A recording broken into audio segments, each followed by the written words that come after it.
শহরের পাশের ছোট্ট গ্রামে থাকত মেধাবী ছেলে রাহিম।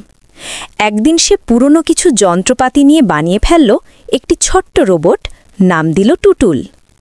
টুটুল দেখতে যতটা মজার, কাজকর্মে ততটাই দারুণ। সে হাঁটে, কথা বলে, এমনকি হাসতেও পারে।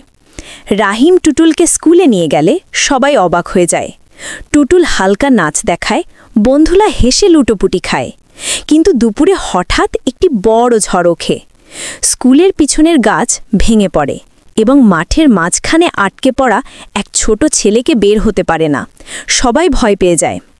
ঠিক তখনই টুটুল এগিয়ে আসে। তার চোখের লাইট জ্বলে ওঠে। সে দ্রুত গিয়ে ভাঙা ডালপালা সরাতে শুরু করে। রাহিমও তাকে সাহায্য করে।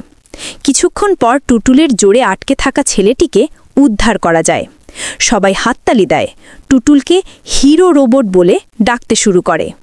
দিন শেষে রাহিম টুটুলকে জড়িয়ে ধরে বলে, তুমি আমার সেরা আবিষ্কার। টুটুলও হেসে মুখে বলে, বন্ধুরা তো একে অপরকে সাহায্য করেই। এভাবেই রাহিম আর টুটুলের দিনটি সাহস, বন্ধুত্ব আর মজার ঘটনায় ভরে ওঠে।